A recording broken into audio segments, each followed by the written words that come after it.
Hi everybody, welcome back to another video. Please like and subscribe if you can. We're trying to increase those subscribers. I'd like to try and see if I can get up to 2,000, which would be very nice.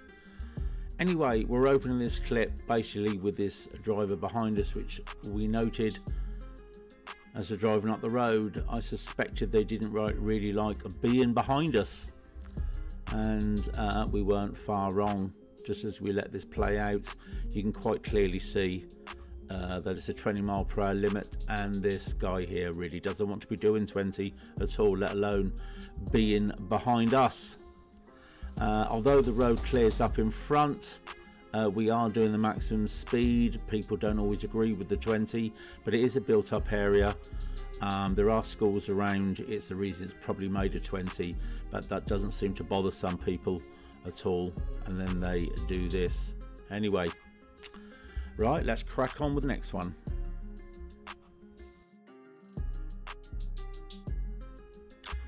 Okay, this clip here is about, well, it's about another parallel park actually. What is it with people and parallel parking? I think some people just need to practice it a little bit more, but not really on roads like this where it kind of holds everybody else up. So as we were gently approaching this roundabout and looking to go left, it's a little bit blind there, so we're going very slowly for good reason. There's a Mini, a little bit impatient, couldn't wait for that car to park. Unlike the silver car behind that, bit of patience. If we have a little look from behind, you'll see, I'm going to pause it, with this car's trying to park. I mean, look at the amount of space it's got, and how far is it away from that blue car?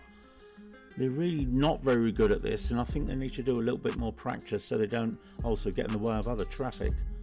Not too good. Okay, this clip here is about impatience again. There's a van about to turn into the road, as you can see, and it's having to drive on the opposing side because a parked car's on its side. You know, we all have to do it. Now a car's coming the other way, there it is. But instead of actually waiting for the van, because the van goes to pull over on the inside, it doesn't want to wait at all, as you'll see, and it just carries on and believes that, you know, I can quite use the pavement as well as the road. That's what it's there for, I suppose, isn't it? Just as well there was no pedestrians on the pavement, or kids playing, or people on bikes, whatever the case may be. And I see that happen quite a lot actually. All you had to do was just wait for a few seconds. You know, some of these clips, sometimes they just speak for themselves. I'm just going to let this one play out.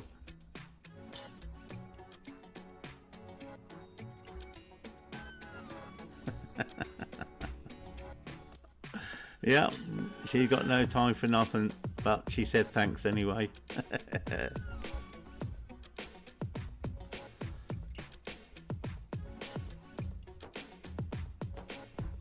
Okay, on this clip here, it's the A3, so we're doing 40 mile an hour at the moment, and we're looking to leave at the next junction.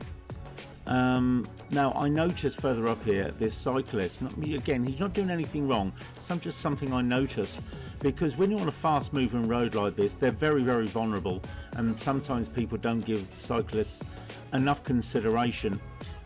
There is a way of getting across this dual carriageway which was further back before we got up here, and this side has decided to not take that. Now I noticed, didn't realise that initially, so as we're getting closer to this cyclist, I'm thinking, by the way, on the left there, that's a cycle path.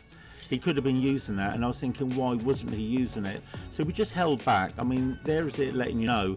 I think he should have been possibly in the right hand lane there, because what happens is, just as he goes around the bend here, look at that there, when he'd done that look to the right, I immediately thought, now hang on a second, I don't think he's going left. So I told my pupil to hold back, don't get any closer at all, and then lo and behold, he goes across that reservation there to the other side. Do you think he possibly would have been better off in that right hand lane, because he could have fed up into the road there and positioned himself rather than stay in this one?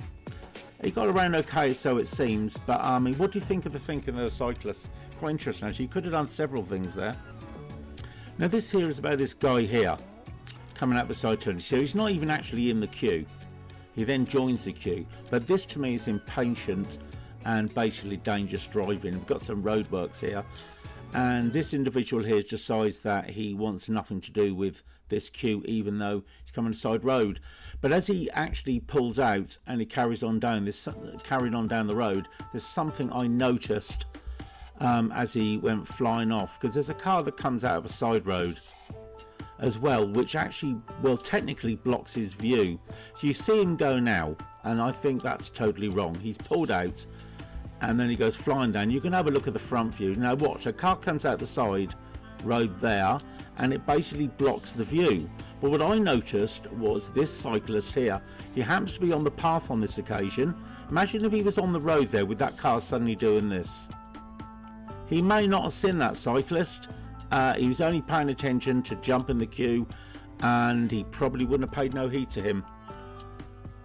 There was an accident avoided, I think. Okay, we're back to the good old impatience again. This van is getting quite close to us. Antagonised my pupil a little bit, and they just wanted to get out of the way as soon as they can, as it goes into two roads, and as it goes, sorry, two lanes, and it goes into two lanes. You see him suddenly done it past us. If you have a look at the front, the camera again, you know, being wide angle, it doesn't really do it justice. But as we get the opportunity just to clear the bike lane and we can get into a single lane on the left, if you watch the lights, just, you know, they go amber right there. He's not even past us yet. He should be slowing down for those lights, and he doesn't. And there they are, red, just as he's passing us. So technically he went over it in amber, so he didn't break the law, but he should have been stopping for that. And not, but the point is, where did it get him? Straight to another red light. So totally pointless for that little high risk maneuver. Totally and utterly pointless. Okay, as we wind up the video with this last clip, we're looking at this car behind us. We're in Richmond Park, and you'll see the sign to the left shortly, warning of wildlife. There's cyclists as such in this park. This is where they come, lots of them, as well as people jogging, etc. And that's one of the main reasons it's a 20, and some people just can't simply respect that. He gets up the back of this car here that's looking to turn right. There's even people going across the road now with horses and that, and there's a couple of cyclists, as you can see ahead too, but he just canes it down the road when this car turns right. No respect whatsoever, which I find a little bit annoying, to say the least. Okay, thanks for watching, guys. Please like and subscribe. We're trying to hit the 2k barrier. That's my goal. Help us out and hit that like and subscribe, and I look forward to seeing you on the next video. Take care of yourself. Bye bye for now.